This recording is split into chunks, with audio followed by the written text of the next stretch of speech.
पालघरमध्ये पोलिसांचं combing operation सुरू असल्याची बातमी समोर येते। नालासोपारा पूर्व परिसरामध्ये आज काल पहाटेपासूनच पोलिसांनी मोठ्या प्रमाणामध्ये कोम्बिंग ऑपरेशन सुरू असल्यामुळे परिसरात मोठी खळबळ उडाली आहे। नालासोपारा येथील प्रगतीनगर भागामध्ये मोठ्या प्रमाणामध्ये चाळीचा परिसर असल्यामुळे या ठिकाणी सध्या कोम्बिंग ऑपरेशन सुरू आहे। यासाठी पोलिसांनी विशेष पथकं देखील तैनात केली आहेत। या ठिकाणी परदेशी महत्त्वाचं म्हणजे नायजेरियन नागरिक मोठ्या संख्येने वास्तव्यास असल्याची माहिती पोलिसांना मिळाली होती आणि या परिसरातून पोलिसांनी त्यांचं कोम्बिंग ऑपरेशन सुरू असताना अंमली पदार्थांची खुलेआम विक्री होत असल्याच्या तक्रारी आल्यानंतर पोलिसांनी यावर लगेचच कारवाई केली आहे। नागरिकांच्या तक्रारींची गंभीर दखल घेत पोलिसांनी काल मोठी यावर कारवाई देखील केली। या कोम्बिंग ऑपरेशनसाठी जवळपास 150 ते 200 पोलिसांच्या पथकं तैनात करण्यात आली होती। सकाळपासूनच संपूर्ण परिसर यावेळी सील करण्यात आला होता। घराघरांची तपासणी करण्यात आली होती। या कारवाई दरम्यान जवळपास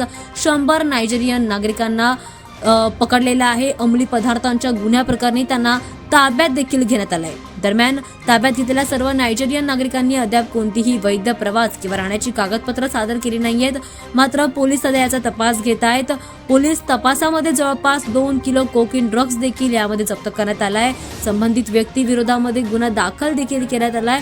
गुन्हा नोंदवला गेला। याशिवाय स्थानिक रहिवाशांकडून मिळालेल्या तक्रारींमध्ये काही अवैध दुकानं चालवल्याबद्दलची माहिती देखील मिळाली आहे। पोलीस अधिकाऱ्यांनी सांगितले की या कारवाईमध्ये नशा प्रतिबंध आणि अवैध रहिवासी तपास मोहिमेचा भाग आहे आणि अशी मोहीम भविष्यात सुद्धा सुरू ठेवली जाईल असं देखील पोलिसांनी म्हटलंय। मात्र या पोलीस कारवाईनंतर पोलिसांनी नायजेरियन नागरिकांना ताब्यात घेतलंय। जवळपास 100 नायजेरियन नागरिकांना ताब्यात घेतलंय आणि त्यांच्याकडून कोकेन आणि ड्रग्जचा माल देखील जप्त करण्यात आला।